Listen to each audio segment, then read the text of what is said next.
La scène que vous allez voir est digne d'un scénario de film d'action hollywoodien. Dans le rôle du bon, le vigile. Celui des brutes, les 4 compères dont le dernier sera interpellé dans la ville de Marois. Et le truand, c'est lui, le présumé commanditaire. Les faits se déroulent au consulat général du Tchad dans le 1er arrondissement, dans la nuit du 26 au 27 novembre dernier. Sur ces images de caméras de surveillance, il est environ 1h30 du matin, lorsque les brutes pénètrent par effraction dans le bâtiment.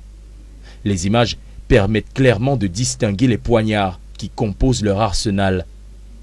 Quelques minutes plus tard, les assaillants forcent l'entrée et parviennent à pénétrer à l'intérieur. Le bon sera alerté par les bruits, mais ne réagira pas. Un retard de réaction qui va lui être fatal. Ils ont directement foncé sur le gardien qui s'était réveillé au moment où la porte s'ouvrait. Ils l'ont immobilisé, ils l'ont ligoté et ils ont maintenu un individu sur le gardien tandis qu'ils faisaient leur opération.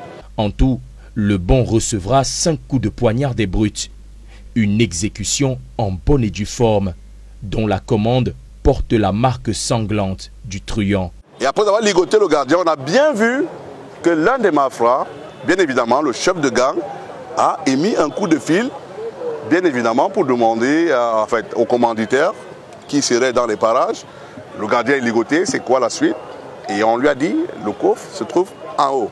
Au total, la somme de 28 millions de francs CFA sera dérobée et le vigile laissé sur le carreau.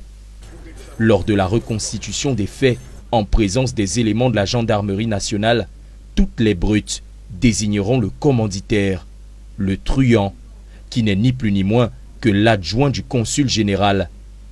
Ce dernier aura bien du mal à s'expliquer sur les faits qui lui sont reprochés. Écoutez, je vous pose une question simple. Vous étiez dans ce bureau vendredi, oui ou non? On enlève les en-têtes, mais je ne me rappelle pas exact entre jeudi et vendredi. Jeudi sur ma déclaration, entre jeudi et vendredi. Non, donc vous ne pouvez pas ignorer si vous étiez dans le bureau jeudi ou vendredi. Je vous pose la question, même, de toute façon, même jeudi. Oui. Puisque personne d'autre n'a la clé. C'est moi l'unique qui a la clé. Voilà. Ça veut dire que vous étiez la dernière personne à sortir de ce bureau. Oui, je crois. Vous croyez? Vous avez laissé la fenêtre ouverte. Pourtant, selon le commandant de compagnie Babila, le coffre-fort n'a pas été forcé. C'est où se trouve la problématique de cette enquête. Est-elle ouverte ou fermée? Nous allons peut-être requérir les experts, mais de toute façon, au niveau de la Légion, je vous ai présenté le coffre-fort. Il allait de tous les commentaires. Nous avons pu constater que les tiges du battant du coffre-fort sont restées intactes, y compris les loges de cette tige. Résultat des courses, le bon assassiné. Et grâce aux éléments de la gendarmerie nationale, les brutes et le truand ont été interpellés.